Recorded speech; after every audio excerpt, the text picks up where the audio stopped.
Mientras aún era testigo de Jehová y a pesar de ser súper devota de la religión, recuerdo que de todas maneras habían cositas que de vez en cuando me molestaban y otras que me súper molestaban. Así que hoy voy a compartir contigo 10 de esas cosas que realmente odiaba cuando aún era testigo de Jehová. Quédate para que veas el video y luego puedas comentarme si a ti también te molestaban algunas de esas cosas que a mí me molestaban, o tal vez hay otras cosas que tú puedes aportar también en los comentarios que eran bastante molestas y que yo quizás no mencione en este video.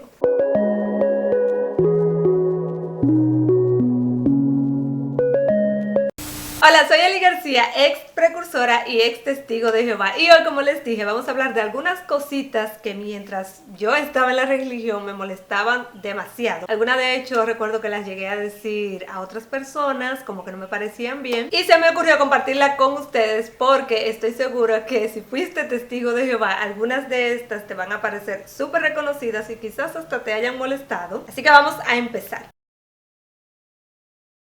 Esta la puse en primer lugar porque les juro que es la que más me molestaba. Es de las que yo incluso llegué a comentar con otras personas que me lo encontraba totalmente mal que pasara eso. Yo soy de República Dominicana, un país obviamente latinoamericano. Entonces, según sé, en los países latinoamericanos no te deberían enganchar el apellido del esposo una vez tú te cases inmediatamente o de manera automática. De hecho, aquí se utiliza en los países latinoamericanos, en caso de que tú no lo supieras, se utiliza la regla de que si tú quieres llevar el apellido de tu esposo, debes hacerlo, o lo ideal es que lo utilices después de tu primer apellido con un D. Por ejemplo, yo soy Elianés García y sería Elianés García D una vez yo me case, y si decido llevar el apellido, por supuesto. Pero como nuestra querida secta de los testigos de Jehová es gringa, es decir, estadounidense, y segundo, es más machista que los machistas que lo inventaron, y ven a las mujeres como un simple adorno, en este caso como un adorno del esposo, te enganchan el bendito apellido sin ni siquiera preguntarte. Les juro que esa es de las cosas que yo más detestaba mientras era testigo de Jehová, y era una de las cosas que yo decía como que ¿por qué lo hacen sin preguntarte? Tú te casabas en los testigos de Jehová y la siguiente reunión a la que ibas ya te estaban llamando hermana fulana, ni siquiera te ponían el D delante del apellido de casada, sino fulana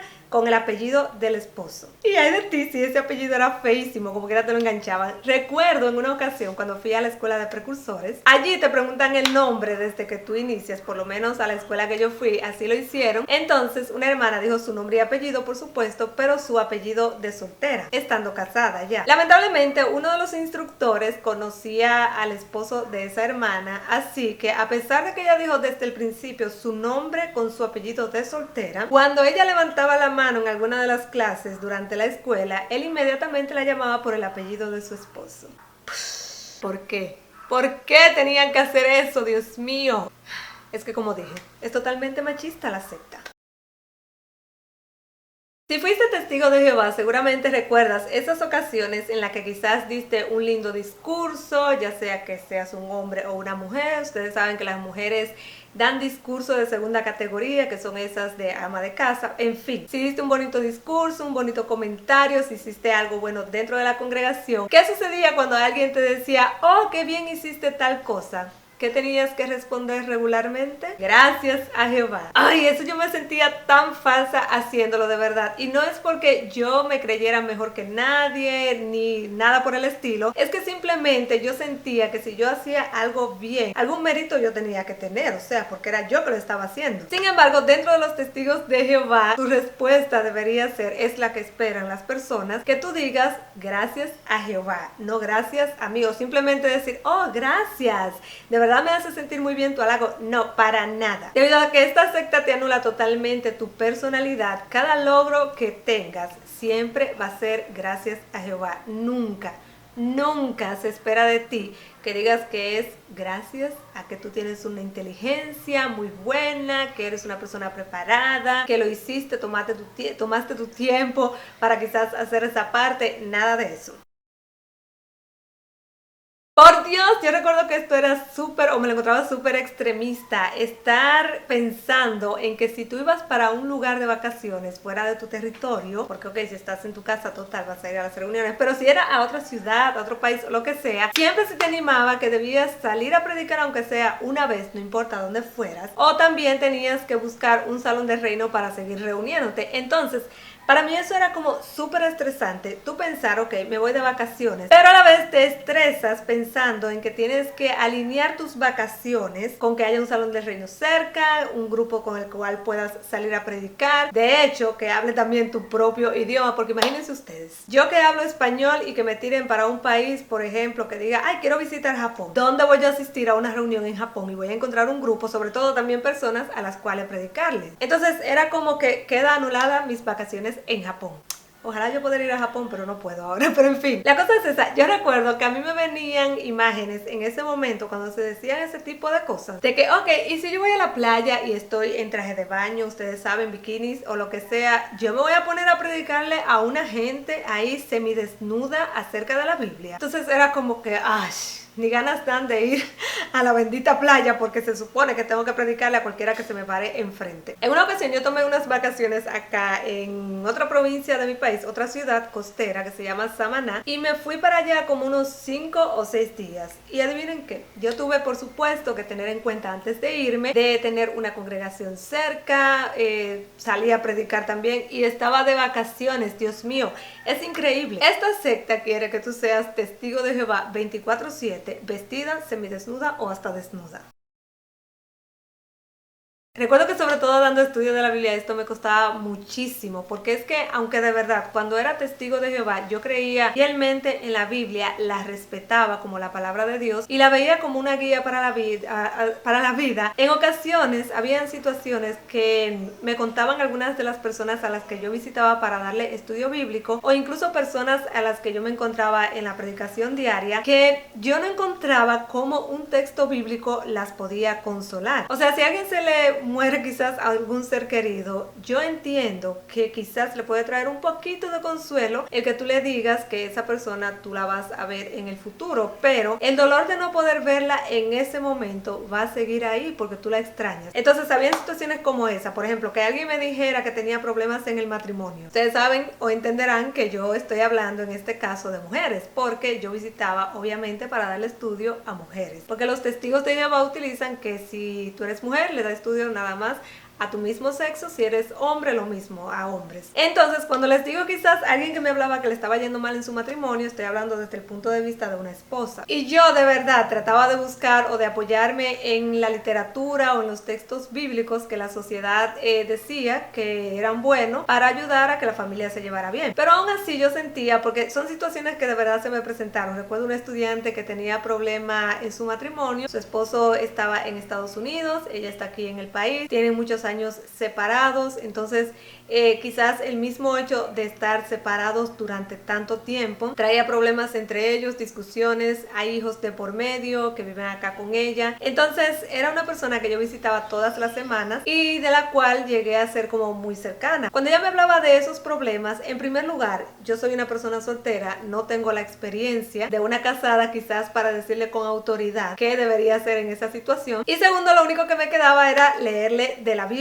para ese problema. Y adivinen qué, la Biblia realmente no ofrece unas soluciones que sean prácticas para ese tipo de problemas, porque lo más que te va a decir es que el esposo ame a la esposa como a sí mismo, que la esposa debe someterse al esposo y que debe estar en sujeción, así como Cristo estuvo en sujeción a su... no sé, todas esas cosas. Entonces díganme ustedes cómo ese tipo de consejos que da la Biblia, en este caso para el matrimonio, son prácticos para situaciones como esas. Entonces sí, era como que yo me quedaba, ay, ok, yo respeto y quiero mucho la Biblia, pero realmente no le encuentro la practicidad o la aplicación práctica a ciertas situaciones, por no decir a todas, con respecto a la Biblia.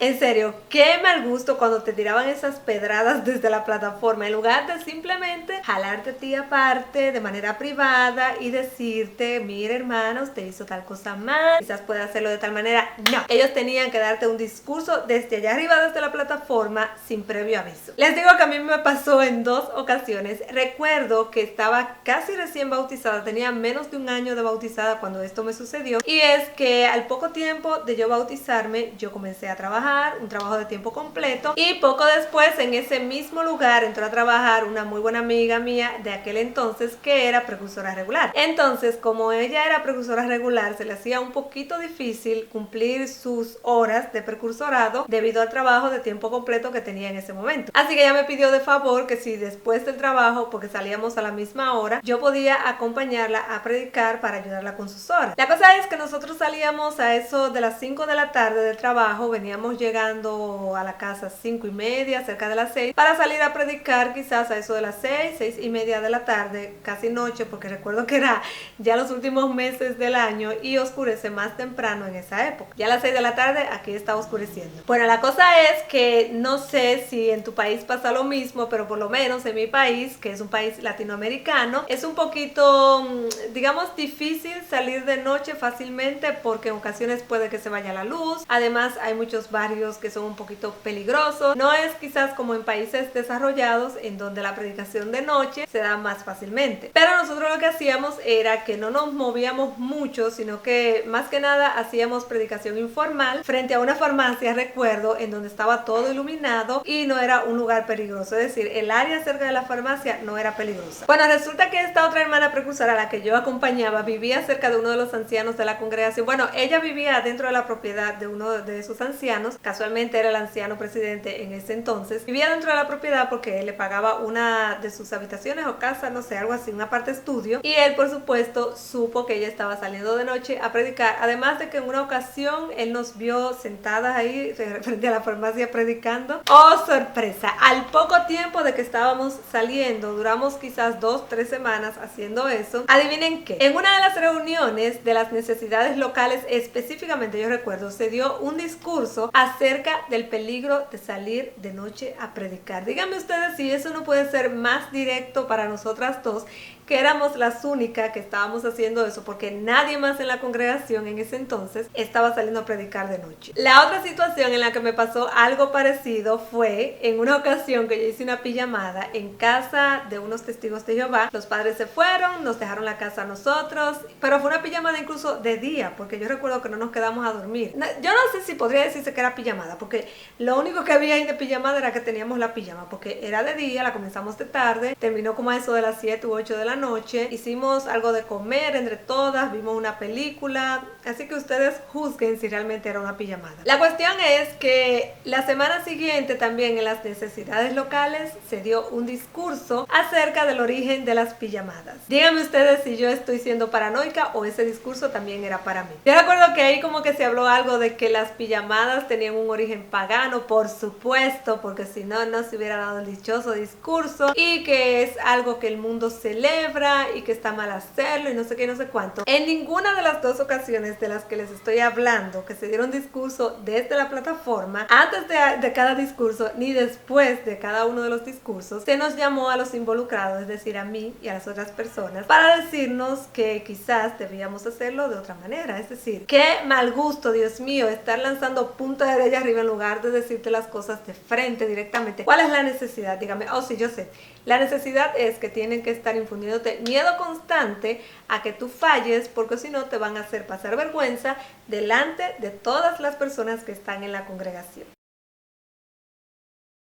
Les voy a decir la verdad, esto me molestaba un poquito, pero en ocasiones yo lo veía también como ventaja para mí, porque como que no me llamaba tanto a veces la responsabilidad de tener un grupo de personas detrás de mí, pero en una ocasión en específico que me molestó bastante, fueron unos meses antes de que, casualmente unos meses antes de que yo dejara de asistir definitivamente a la congregación. Yo como precursora regularmente, bueno, valga la redundancia, salía prácticamente todos los días al servicio, quitando sábado y domingo, porque ese día me quedé en mi casa tranquila. Ya yo les había contado eso. La cosa es que como yo salía tan frecuentemente a predicar, yo me sabía con los ojos cerrados el territorio, es decir, todo el territorio, pues cualquier rincón que nos metiéramos, sabía qué casa había. Bueno, pues en una ocasión que íbamos a salir a predicar en la mañana, el anciano que le tocaba, o bueno, la persona que le tocaba dirigir el grupo ese día no podía salir, entonces él dejó a cargo a otro hermano que no era muy experto en el territorio, no lo conocía muy bien porque el hermano salía creo que una vez a la semana. Ese día casualmente se le ocurrió salir a otro hermano que había sido anciano anteriormente, en ese entonces ya no era anciano, pero el hermano es un poquito prepotente y cree que sabe más que todo el mundo. Pues bien, como les digo, este otro hermano que salió ese día creo que también había estado saliendo una vez a la semana, así que él tampoco conocía muy bien el territorio. La cosa es que al hermano que dejaron encargado, el hermano que le tocaba le dio instrucciones de que me preguntara a mí en específico, a mí, dijo Elianés,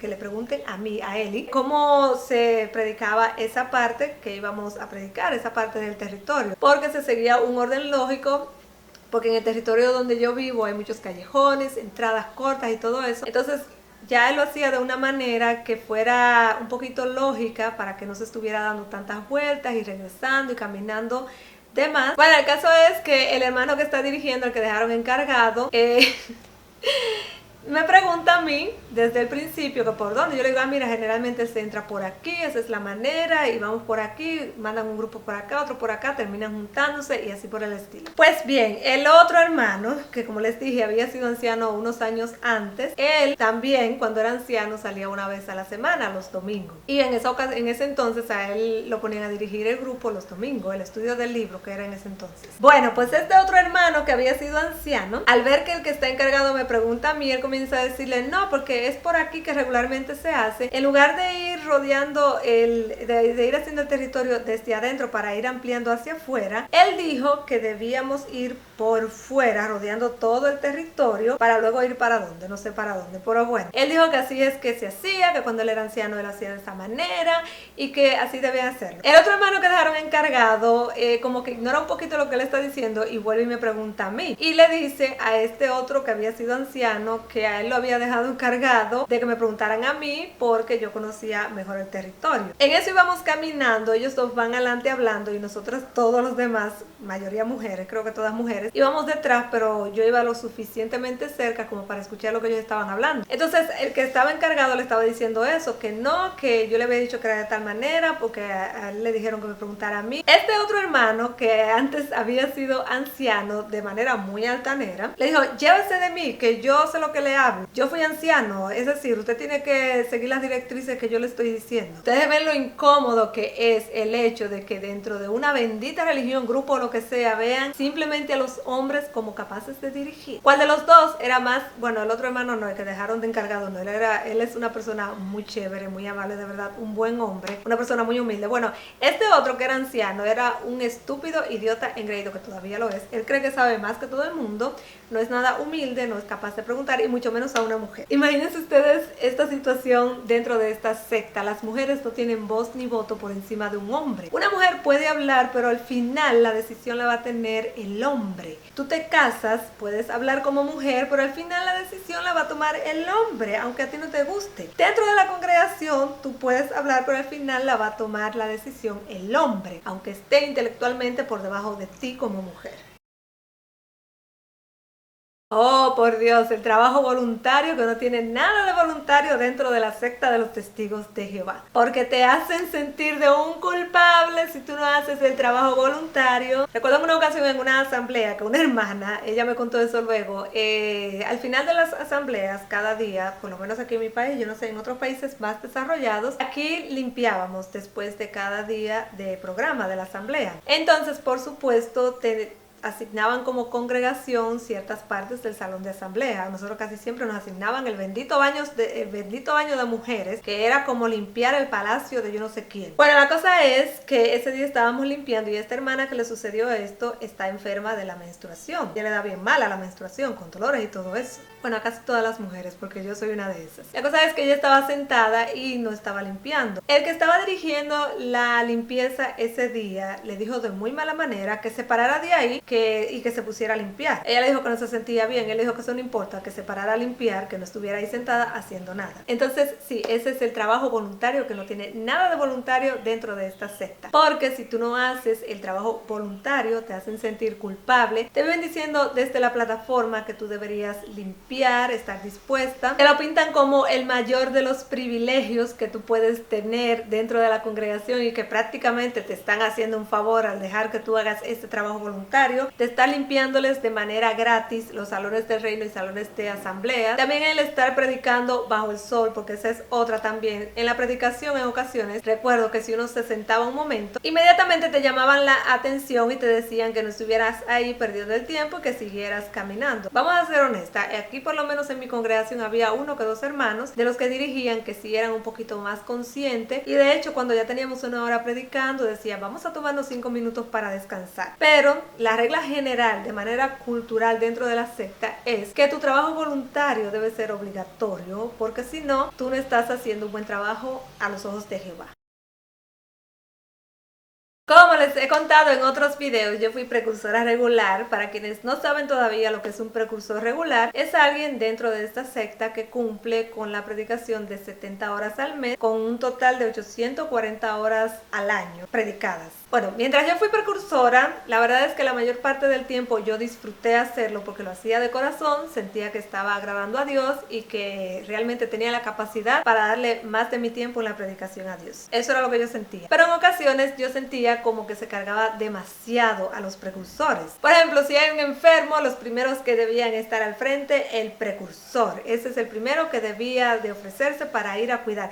De hecho, recuerdo en una ocasión una hermana que estaba enferma, una hermana ya viejita, que vivía con su nieta, no es testigo de Jehová. Aún así, para esta persona que tenía un familiar en casa, porque ella no trabaja, esa nieta, se hizo arreglo en la congregación para que fueran a cuidarla. Y por supuesto, ¿con quiénes se hizo ese arreglo para cuidar a esa hermana? Los precursores. Yo recuerdo que a mí me tocaba ir por lo menos 1 o 2 veces a la semana, no recuerdo bien, pero yo sé que iba semanal. También el hecho de que básicamente un precursor no podía tomar vacaciones, porque eso es algo que no se dice que esté bien, porque recuerdo que algunos precursores en un año de servicio, casi que estaba finalizando, decían que iban a tomarse 1 o 2 semanas de vacaciones. Ese es otro discurso que se tiró de una vez desde la plataforma, que no está bien, que los precursores estén pensando en tomar vacaciones, porque eso no es como un trabajo, creo que fue que él dijo. La cosa es que básicamente él dijo que los precursores no deberían estar pensando y arreglando su horario para tomar vacaciones. Los precursores son columna de la congregación, así que deberían estar al frente predicando. Ojalá dejen el pellejo en la calle en el proceso. Los pasarratos o fiestas, como realmente debería llamársele, porque después supe como que pasarrato no es una palabra que todo el mundo maneje. Bueno, eso me enteré en el trabajo en una ocasión cuando dije, pero nosotros hacemos pasarrato, y ellos se me rieron en la cara como que ¿qué es eso, pasarratos? En fin, las fiestas de los testigos de Jehová, en donde nada más se juntan testigos de Jehová. Se supone que eran momentos para uno como que animarse, voltar un poquito el golpe y, como les digo, básicamente alegrarse la vida un poquito dentro de todo ese trabajo que conlleva ser testigo de Jehová. Por si no lo sabían, quizás tú que no eres testigo de Jehová y estás viendo este video, esta secta sí permite que bailes, pero solamente en sus fiestas. Está bien visto que lo hagas y se supone que solamente deberías bailar música que sea como que limpia. Así que nada de mueve tu chapa en una fiesta de los testigos de Jehová. Yo les voy a ser sincera, en la mayoría de los pasarratos, y digo la mayoría porque estoy hablando de aquellos en donde había baile, y que efectivamente habían hombres para bailar, les voy a ser sincera, en esos pasarratos yo me la pasaba muy bien, de verdad me divertía, salía sudada como una loca de ahí, es decir, que bailaba muchísimo, pero me daba cuenta que aún en esos pasarratos, y peor aún, en aquellos que no había música, que era simplemente haciendo cualquier idiotez, cuando yo llegaba a la casa llegaba más triste que cuando me fui para el pasarrato. Además de que en ocasiones también salía con un mal sabor de boca, porque se amaban algunos, como salían algunas chismes o cosas de esos pasarratos, te veían bailando mucho con algún varón, ya te lo estaban tirando de novio o que tú eres una ofrecida. Es decir, los pasarratos realmente, aunque eran divertidos en su momento, no me llenaban totalmente como para relajarme y decir, wow, salí renovada y alegre y contenta de esa fiesta.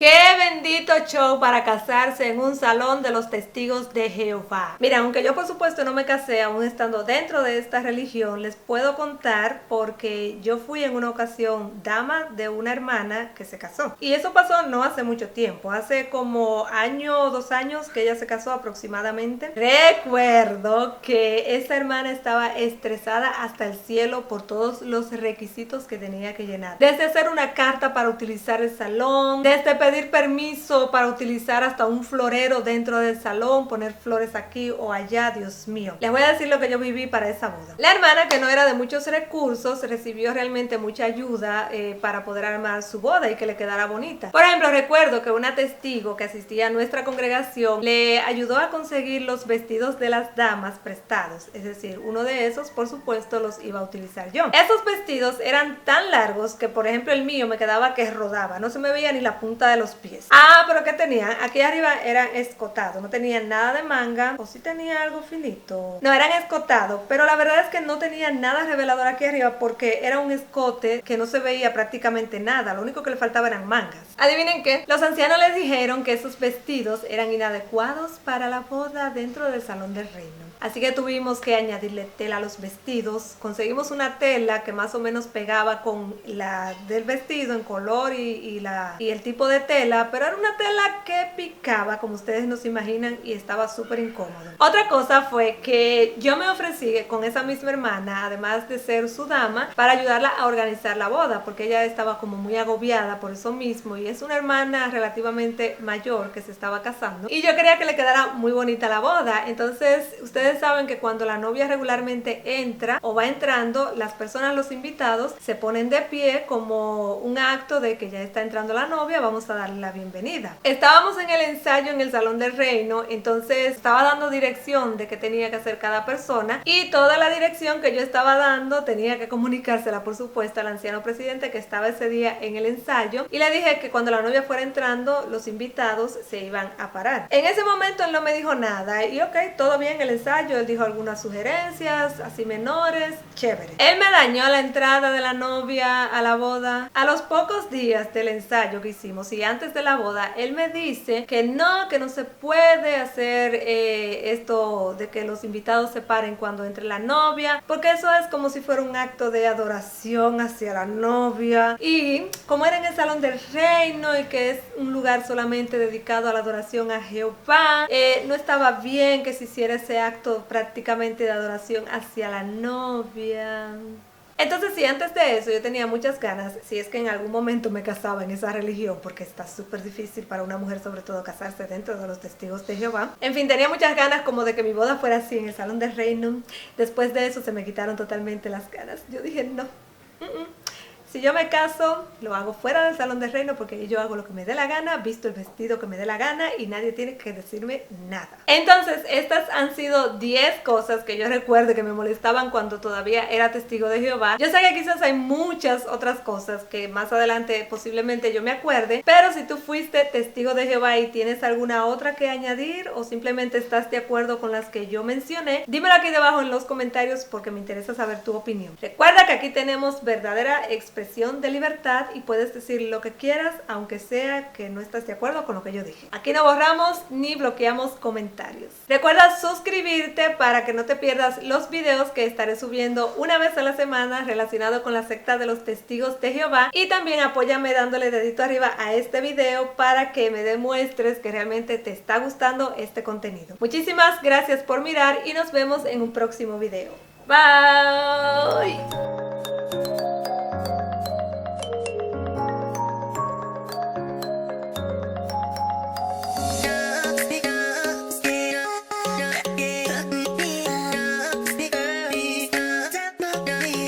Yeah.